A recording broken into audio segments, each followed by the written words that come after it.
Da sitzt auch schon das erste neue Gesicht, das extra für euch aus Frankreich angereist ist. Wenn man seinen Namen hört, denkt man eigentlich erst an sämtliche Runs des Pokémon-Franchises. Aber ich will ja nicht vorgreifen. Wie er allerdings auf dem Weg nach Vertania City so falsch abgebogen ist, um bei finsteren Dämonen zu landen, denen er nun mit seiner Schwertkunst Einhalt gebieten muss, das weiß glaube ich keiner so genau. Jetzt Bloodstained, Curse of the Moon, Any Percent No Out of Bounds, gezeigt von Ætienne. Hello everyone and welcome at Gamescom in Cologne. I'm Ætienne and that will be a run of Bloodstained Curse of the Moon. First of all, I'm sorry, I will speak in English because I'm not good enough in a German language, but I will try to do that as much understandable as possible, so we'll just start a new game. This game was made by the original maker of the Castelvania series, and he made this new license, Bloodstained, which is just a blast, as you will see. So we'll play in the normal mode, and this is the difficulty thing is, so we'll play as veterans. So basically it's the normal way to play this game, because they had a casual mode when you don't get knockbacks, but if you play Castelvania games, you probably know that this game many kill you at the moments when you get hit and flow into the void. So if we are ready on the timer, first of all we'll have a tiny introduction about the story of this game, because it's a story about a man that has been given moon's curse by demon. This man was Zangetsu, and that's probably the story. So here we go in 3, 2, 1, go! And there we go. So Zangetsu, this guy with this katana, basically is just a demon slayer, so we will slay some demons, I guess, in this game. Basically, this game is kind of like Castelvania 3. You just move pretty slowly, and also when you jump like this, you don't have any air control at all. So at the moment when you jump, there is no tiny jump, no big jump if you hold the buttons. This is totally different than Mario, for example. Yeah, you just have one layer of jump. A tiny damage boost here, just to go across this wall, allowing me to go into these hidden rooms and skip an entire part of this very first level. So it's a totally intended skip from the developers. So basically, also the other way to playing fast in this game, or to being fast in this game, is to always try to slash your sword, especially when you are in the air. Because if you try to slash thingies when you are on the ground, Zangetsu will stop himself for an entire second and move afterwards. So yeah, when we have to do damage, we always try to do that during jumping, because it's where we can move while we're doing attacks. So I need life here, because to regenerate all of my life points I will need them, because I will once again use some damage boost just there. Yeah, damage boosting is one of the main things we do in this game. Be careful about this fireball, and there we go.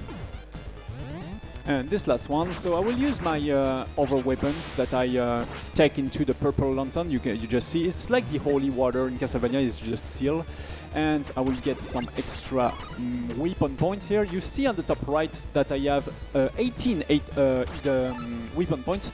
That's really important to have to finish every level at 0 weapon points to win times, because those weapon points will give you extra bonus points, which will lose you time. So this is why I set myself especially at 18 at this moment, and this is the very first boss.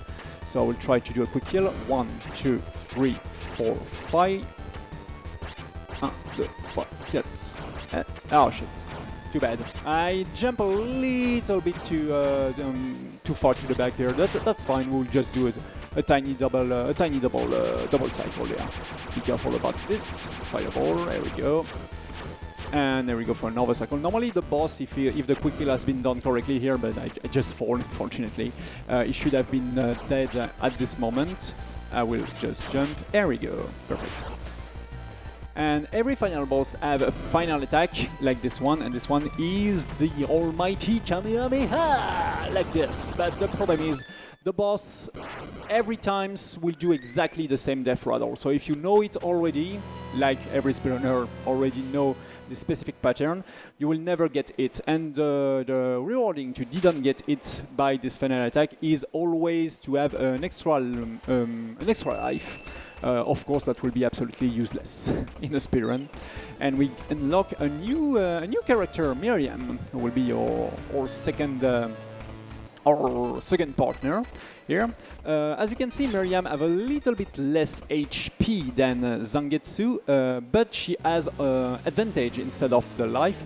For example, she jump a little bit higher, and she also have a whip like Simon Bellman in the Castelvania series. So it's a little bit fewer. So that's way better, way better weapons, like as you can see right now. So I will use Miriam for this second level, who's kinda built for Miriam especially. Most of the levels that you get immediately after unlocking a character are basically made to learn you how to play it. So here I will jump across this guy, and Miriam have another possibilities. Is just to sliding like this to take this tiny shortcut. So take this mana here, a little bit of HP. So a little room here was little bit random, especially because of those rocks there. So when there is some eyes like this, that's not a rock, that's a frog. So I have to be careful about that because the frog will jump. There is not a lot of RNG in these speedruns, but there is a little bit of. There is no RNG, for example, on the purple lantern, who's gets some extra weapon for the character. Here, another damage boost. I will switch to Zangetsu because those guys deal crazy amount of damage. Over damage boost there, and I will take another damage there. So yeah, I sacrifice a lot of my HP to don't have to deal with those guys, but that's normal because they have a hell of lots of HP. And now I'll try, as I said, to just try to begin to land a hit at the moment when I'm in the air, to don't stop myself like this, for example. So some bats. As it has been said, if I'm right on the introduction video, I also play a lot of Pokemon, so this time of big Zubats. There is always Zubats in my speedruns. I don't know why. Once again, I will use the weapon of Zangetsu here, which is the burst. You know, those purple flames around my character that boost a little bit of my damage, which just enough to one-hit kill those enemies, which is kind of convenient. And take the best weapons for Miriam, the axe, as we can see here. The big axe of Ganondorf. So another kinda precise damage boost there, perfect, because that's allowing me to go through this guy without having to kill him, which wins a lot of time. That was a pretty good stage 2. Over damage boost there, thanks to the bat. And here we go for Pokador, the second boss of this run. We'll try to get a quick kill once again, which is the most optimal strategy for beating every boss. So we'll land 10 hits. And 1, 2, 3, 4, 5, 6, 7, 8, 9, 10. And one axe. The axe does 5 times the damage of a normal hit, so it's a crazy powerful weapon. The problem is it's also crazy slow, so this is why against enemy that's kinda exactly like that kinda stand in front of you, that's kinda useful, but against really mobile enemy, that's kinda difficult. Once again, I just avoid this final attack. I just have to jump at a good time and get an extra life that will be useless.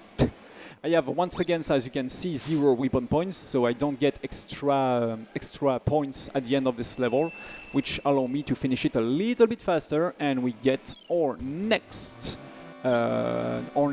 partner, which is the mage, the magician's Alfred. So Alfred has a bad jump, has a bad normal attack. He has a really tiny life bar. So he's really weak, but because it's the mage, of course, Alfred has the best magics, the best weapons of these entire games, and the one with his start off is the fire shield. And fire shield is kind of useful against weak enemy because he do 1 damage for every stage of this fire shield, which is kind of useful against those tiny cats. Now I will go back to Miriam to deal with them with some archery here. There we go. This one. Take a damage boost about this one there. I'll try to land a double hit on them, as you can see here. There we go. By making the hitbox of my whips quit the hitbox of the archer. Oh, I missed it.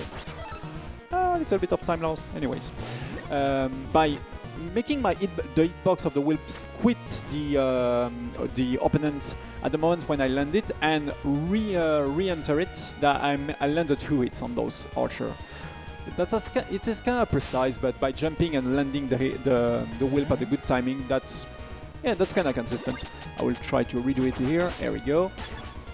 Go back with the fire shield here. Okay.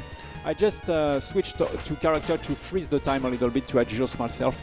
That's useful to be that's useful to be consistent, but that's also lose you half of a second every time you switch a character. So you have to be careful to don't do that too much. I will transfer. I will take another weapon for Alfred, which is the ice javelin, a very powerful weapon that we will see later. Okay, that's a good cycle there because I didn't lose too much time. The real danger in those games, like in Castlevania, is to get hit by, for example, a bat when you are on a platform and getting thrown into the void that instantly kill you. So yeah, that's kind of dangerous sometimes. I don't have a lot of mana there. That may be problematic because I need a lot of. Yeah, I will have to. That will lose a little bit of time here, but that's trust me, that's worth it, especially because of the wrong pathing that I get into this level. Not really well optimized, but this is really important to have 30 weapon points against this boss because there is a way to get a one cycle kill with the combination of the ice javelin. Oh, I'm sorry. There we go. And there we go, perfect, like this. By froze the boss and landing a hit on him, the ice javelin double up the attack that you do on the boss.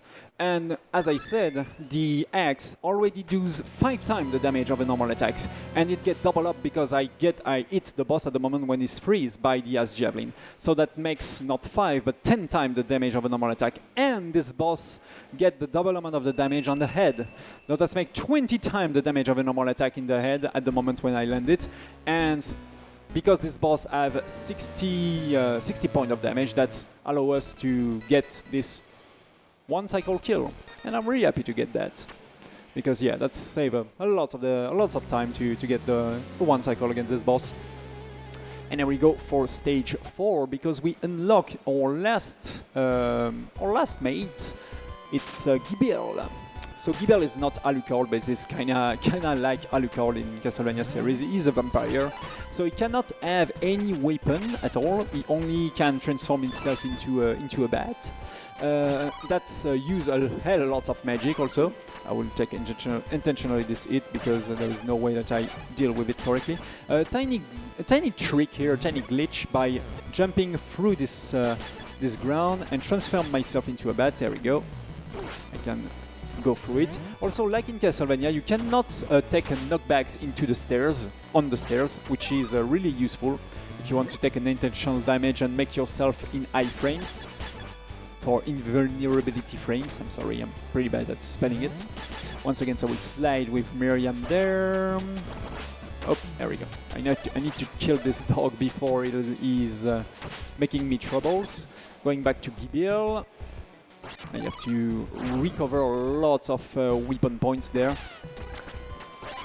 So, because Gibel cannot get a weapon, when we destroy a purple lantern, which normally gives us another weapon, instead, if you're doing that with Gibel, instead of getting a weapon, you will get some extra weapon points, which is really useful, especially at the now that we have basically the gear that we will stay with during the rest, during the rest of the run. And now I just want to have as much mana, as much weapon points as possible to use the bats in the most efficient way, especially, for example, in this room, which is kind of vertical. There we go. So those knights are random in terms of movement, in terms of the number of axes they throw. That was close. There we go. And now this extra bonus give me an extension of weapon points. No, so we are now at our maximum 40. and that will be useful, especially against the last boss of this run, entering the very final room. So there is a lot of stairs. I will use the bats like this, perfect, and switch to Alfred. Oh, take the stairs, man. There we go. Because as I said, we will use this combination of the ice javelin and the axe to do crazy amount of damage against bosses, and especially this one. I have two different hitbox. This big dragon. So I will freeze the two of them, land the axe, and do many damage thanks to this combo. And you go immediately in phase 2. Basically, if we land the quick kill correctly against this big dragon, which is, I guess, Slifer, the sky dragon from Yu-Gi-Oh, we will be able to skip the entire phase, like this. And that was a quick kill, perfect. So yeah, this boss doesn't have a single, a single second to land any of this pattern, which saves us a lot of time. I have 2 weapon points, so I will see I will lose a tiny bit of time here because of score, like this. So yeah, let's lose. This is what I try to avoid in over stage. That's kind of difficult to do in this specific level, especially because the last room spawn a lot of ghosts if I spend too much time to complete it. So here we go with stage 5, which is also the beginning stage of another Bloodstained game, Ritual of the Night. So here there is a lot of enemy with lots of HP. So all of the 3 tiny bats that Gibel throw as a normal attack have to land to one-hit kill them. So this is why I have to be really close. So here I will transform myself into a bat. The bat can also dash, as you can see. So that's give the bat the opportunity to attack enemies. But if you are not hitting an enemy during a dash, you will get hit and retransform yourself into a human. So yeah, that's gonna be dangerous. Ooh, that was close. There we go. I will save my weapon points here just to be sure to handle the rest of the stage correctly. I will transform myself into that's fine, into Alfred there, because I'll need my my mage for this mini boss there. Basically, this boss normally takes a lot of hit, and if he hits you, you will get transformed into a painting. But fortunately, the ice javelin is really powerful, as I said. Oh, you don't see anything. I forgot to switch to Gibel before landing my hit. When you hit an enemy which is frozen with the ice javelin, he gets instantly killed, except if it's a boss, of course. So this is why it's really convenient to use that against this enemy. I will use once against the ice javelin into this death corridor. That will save me a lot of time. Transform myself into a bat because I need this and this. This will be way easier to deal with the end of this corridor. And tiny extension of life which I will take that do not lose too much time. That do not lose any time, honestly. So it's kinda useful. Oh, whoop. Yeah, because I see my number of weapon points. I will need an extra. Yes, this extra one should be fine, because with 21 normally that's enough to perform the quick kill against the boss of the stage 5, which is Andrialphus. This entrance. This game is so anime. I love it, especially in this pixel art. So once again, I will use the combo of the ice javelin and the axe like this. Getting close and dunk. Perfect. So yeah, and once again, the death rattle. So this is my favorite death rattle, I guess, of all of the bosses. Look at that. This is the Falcon Kick. And you have this tiny, this big attack, this big final flash, and it's gone. So I should have transformed myself into a bat to remove the tiny weapon points. I didn't pay attention about that. Anyways, and now we are in the big castle that has been summoned by all of the demons. So we have to deal with them. So this stage 6 will introduce a new magic, especially for Alfred. First of all, I have to deal with those enemies. I will just transform myself into a big bat. That should be, and I should be fast enough to get this cycle. Oh, too bad, I get it. Normally I should go between those two enemies. So this magic, the lightning magic, is really powerful. Probably the best magic of the game.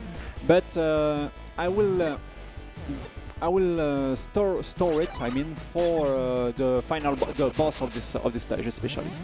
So this is why I will not using it for the moment.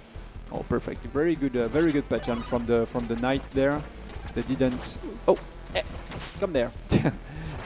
They didn't be too aggressive, which is good. So once again, there is a tiny shortcut if I use the slide of Miriam, which I will of course do right now. Oh, there we go. This jump is kinda tricky. Normally we can use the bat, but let's lose a little bit of time. And op. No, this jump is kinda tricky. I have to do it at the very last moment, but unfortunately I get hit. Anyways, I have to be really careful in this stage about the life of Gibiel, because Gibiel is really important, especially for the last room of this level. Once again, so I'm on the maximum health, and I will just dash, perfect. Oh, that was close. But everything's fine. So another room here with lots of enemy which are really mobile, but fortunately every single room starts in a scripted way. So if you always do the same things in a room, you will be there will be no issue normally. For example, those enemies will always jump at the same timing, so I just have to be prepared and jump just here. There we go, to avoid the tiny explosion on the landing. So here I will just cut this entire room by flying with my bat like this. Basically, when you speedrun a Bloodstained series and also every Castelvania series, we mainly think the speedruns room by room. For example, this room I will spend a little bit of time to take some extra weapon points there and use Miriam because she jumps a little bit higher, which is a little bit more safe against those guys, especially this final jump. And go back to Gibiel for the another death corridor there, but fortunately I have the bat. Perfect. And we go back to Alfred, because this is the boss of the stage 6. Bloodless. So a blood witch basically. And the umbrella that she will spawn, which normally are the platform to deal with her, are random. So this is why it's kinda useful to use the lightning magic of Alfred there. And there we go. Deal with some extra tiny attack with Gibiel. I will stop the umbrella on the right timing there. Except the other umbrella will. There we go. I need to be on the last layer to deal with the final attack of the boss. And we will enter the most difficult level of the 8th level of Bloodstained Curse of the Moon by far. Every single speedrunner agree about the fact that stage 7 is the hardest stage. So it will start with some frog there. I have to be careful because if they start to jump everywhere, that's being a hell. So especially this room is really dangerous with some knights. Most of all, I need to recover the almighty. Oh, that's bad. That's fine. Anyway, I take hits, but there is another way to pass this room, to try to go through the arrows of this guy on the left, but that's kinda dangerous, so we're not doing that. I will intentionally take a hit on this rat once again to safely deal with this guy and deal with those two guys. So there is a shortcut there on the top, so I will use Gibiel with a kind of precise dash there. Anyways, I will redo it. Perfect, like this. Normally you should pass this guy with another way. Oh, I forgot that was not some weapon points there. That was some points, which is useless. But anyways, there we go. This is this one that I need. So this room is also kind of tricky depending on what this knight has to me. Perfect. So now, oh no, I didn't saw the life of Gibel. My bad. That's kind of bad. So I don't really know how I will do that. I'll probably, I'm sorry, but I will probably just kill myself here because I need Gibel for the rest of the stage. That was a big mistake. Too bad. The thing is, by killing myself instead of trying to reset the level, I will stay with my weapon, which is important. So I will just deal with Miriam there, and also I will respawn and a better timing. I really need Gibel, so this is why I have to doing that. Fortunately, I have a lot of life. So this final hit that I get with Gibel was too bad. There is especially 2 rooms when I especially need Gibel, so losing him was too much of a deal. So I will just use 1 over life there. There we go. And we recover all of our mates, and here we go again. There we go, perfect. So I will not be able to deal with this guy there, but I can take the ice javelin there, like this, and deal with that. Perfect. So you have to be really careful there, because this is a dangerous room. Perfect. Okay, cool. I can recover from that. There is not a big deal. The main thing that I have to fix now is the weapons of Miriam, because I need my big axe. So there we go. I will just freeze this guy once again. Deal with Gibel.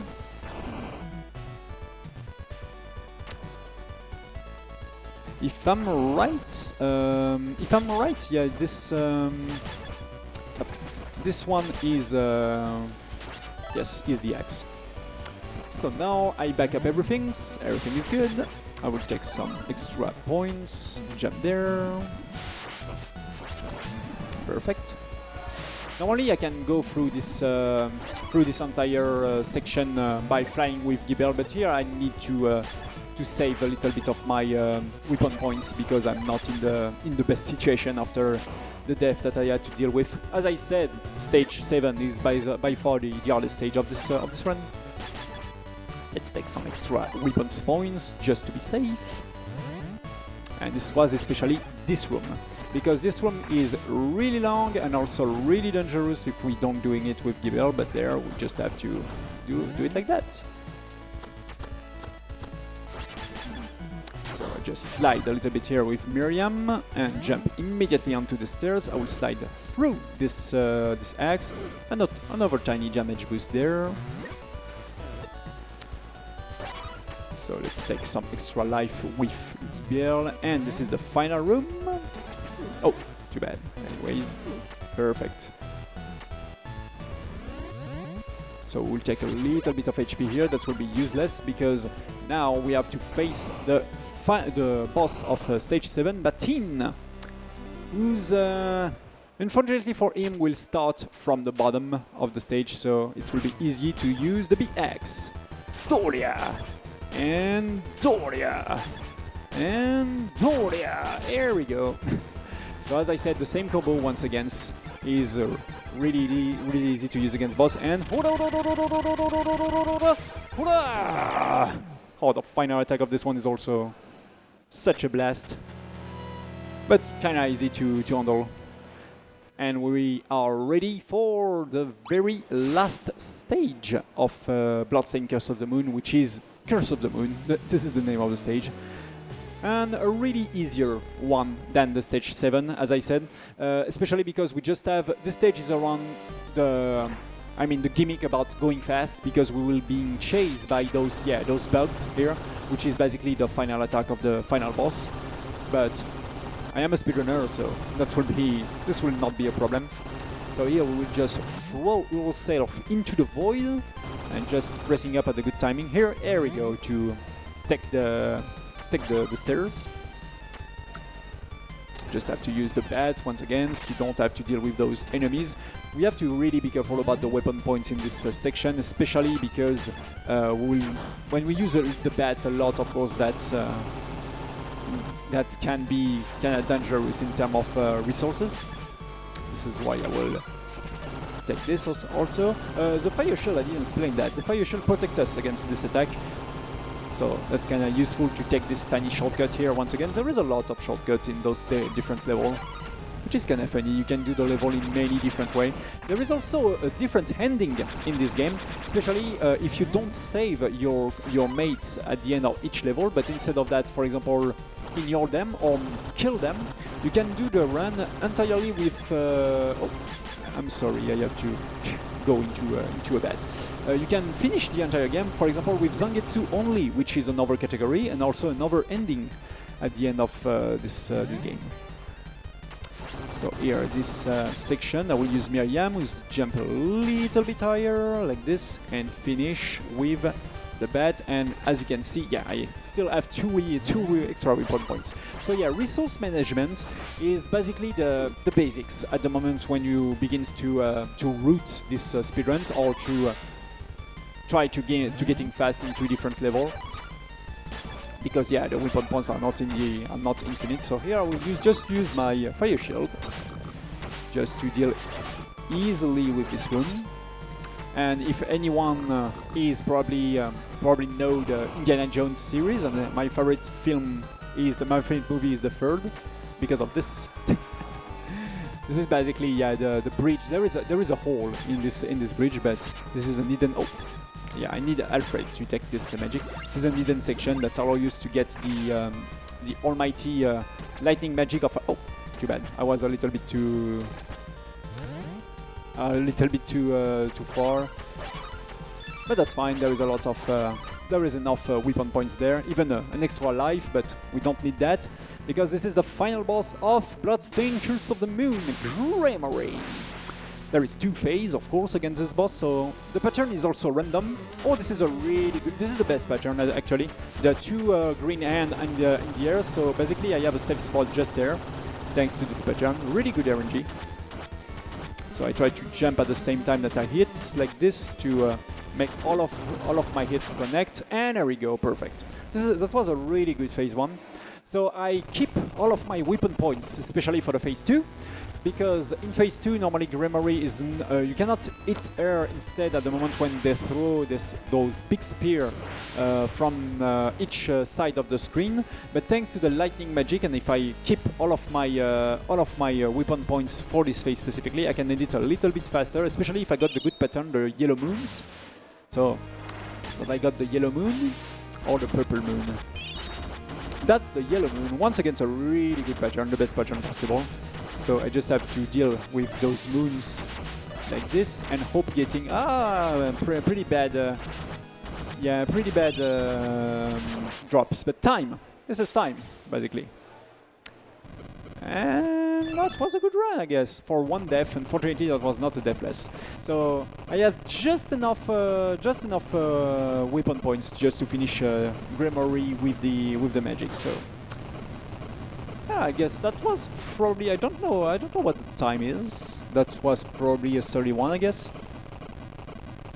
With 1 death, yeah, probably a 31, because yeah, the level 7 didn't go smoothly, but the other level was kinda good. I'm kinda happy about this run, with the really good, honestly, a really good pattern, really good RNG at the very last boss. And that's the end of the normal mode, to be continued. But basically, there are the following of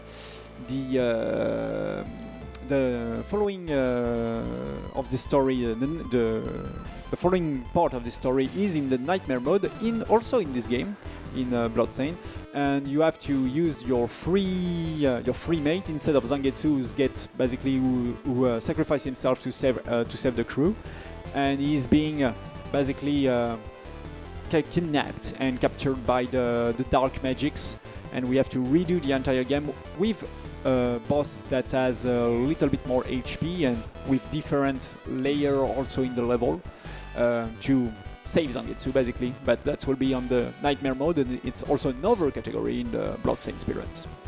So that's all for this. That's all for this run. Thank you a lot for SpeedrunsDE to having me for this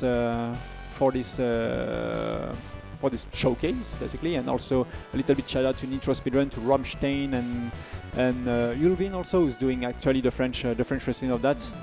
Thanks for that, guys. And that's it from me. And back to the host.